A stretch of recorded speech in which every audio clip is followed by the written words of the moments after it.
Manos e manas, estou acabando de ler que o Ministério da Saúde vai começar a distribuição das vacinas. Meus irmãos, vamos orar. Orar por nossas autoridades políticas, orar pelas nossas autoridades médicas e vamos orar pelo nosso povo, né? Vamos orar também pela igreja, por nós, em relação a esta nova fase, né?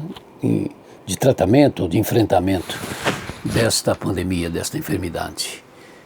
Sabe, não há jeito.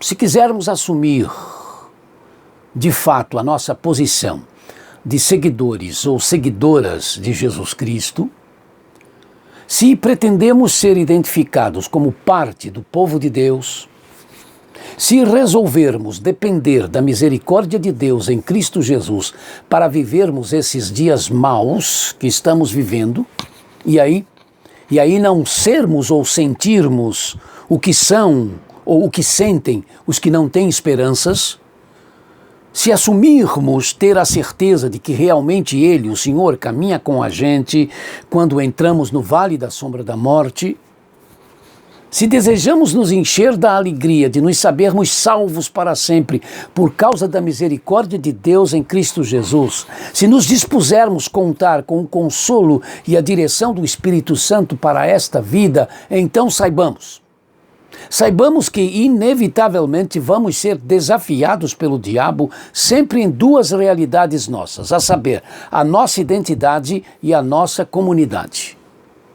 Em termos de identidade, o príncipe das trevas sempre dará um jeito de nos dizer que é muita pretensão nos dizermos filhas e filhos de Deus, nos dizermos salvos e salvas, nos considerarmos acompanhados por Deus nas vicissitudes da vida, no acharmos que Deus, em sua infinita grandeza, vai nos ouvir em nossa infinita baixeza humana. Sim, Ele não vai desistir de nos atacar nisso, e aí vai nos jogar na cara os nossos erros, as nossas lambanças, os nossos fracassos, principalmente aqueles que acontecem quando nós tentamos viver de forma a agradar a Deus. Vai nos apontar nossos atos vergonhosos, nossos pensamentos obscuros, dizendo que estas realidades são partes da nossa realidade e que nós não temos como nos livrar delas. Nascemos assim, somos assim. Vai nos solapar em nossa pretensão de sermos gente de Deus. Lutero conta que teve de ouvir do diabo coisas do tipo: quem é você, cheio de erros, de palavras impensadas, de atitudes grosseiras, arrogante, irritadiço, para trazer de volta o evangelho negligenciado? Quantos antes de você, Lutero? Gente de vida decente não conseguiu fazer o que você pretende fazer. Não vai ser você. Não vai ser você quem vai fazer isto. Eu só tive uma resposta, disse o reformador, que realmente como ser humano cometeu falhas que até poderiam ser evitadas, mas que era um ser humano resgatado por Cristo. E que apesar de ser o que era, foi quem Deus usou para fazer acontecer a reforma religiosa do século XVI. Eu só tive uma resposta, disse o reformador.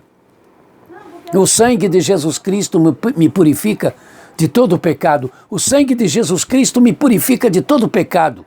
E aí ele diz: o diabo me deixou. Não foi sem razões que ele escreveu no Castelo Forte: o grande acusador dos servos do Senhor, já condenado está, vencido cairá por uma só palavra. E esta é a palavra: o sangue de Jesus Cristo nos purifica de todo pecado. Não vamos desistir, meus amados e minhas amadas.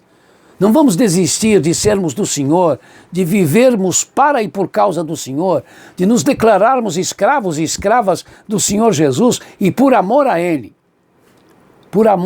procurarmos parecer com Ele, convictos de que se cairmos, seremos levantados pelo Espírito de Deus e se for preciso sermos disciplinados, seremos disciplinados por causa do cuidado dEle por nós.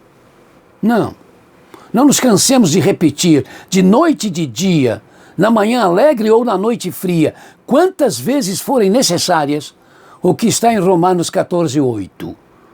Se vivemos, vivemos para o Senhor. E se morremos para o Senhor, morremos. Assim, quer vivamos, quer morramos, pertencemos ao Senhor. Pertencemos ao Senhor, pertencemos ao Senhor. Saibamos que, inevitavelmente, também vamos ser desafiados pelo diabo, não só em nossa personalidade, mas também em nossa comunidade. Por mais que eles, Satanás e seus asseclas, por mais que eles saibam que a igreja é a esposa do Cordeiro, eles sempre vão procurar nos mostrá-la como uma prostituta. Vão sempre destacar, nos apontar os que estão na igreja, mas que fazem dela um lugar de disse-me-disse, de lutas pelo poder, pela liderança, ansiosos por estarem visíveis, de gente que não paga o que pegou emprestado, sem se incomodarem com isto, de homens e mulheres, jovens e velhos, com pensamentos impuros, filósofos dos novos tempos, confundindo o certo com o errado. Enfim, gente que procura transformar a igreja na miséria que são suas vidas, ainda sem Deus, mas que não os incomoda esta realidade. Gente que muito bem explicou o pastor José Carlos Gonçalves no seu abençoado sermão de ontem à noite. Gente que decaiu da graça. Gente que se coloca diante da graça, que ouve sobre a graça e até fala sobre a graça, mas corrompe a graça. Porque os ensinos dessas vidas, os ensinos dessas pessoas, mostram que eles e elas, em relação à graça, estão tombados no chão, a caminho da perdição, ou condenados à perdição. Não caiamos nesta esparrela. Nós somos a igreja.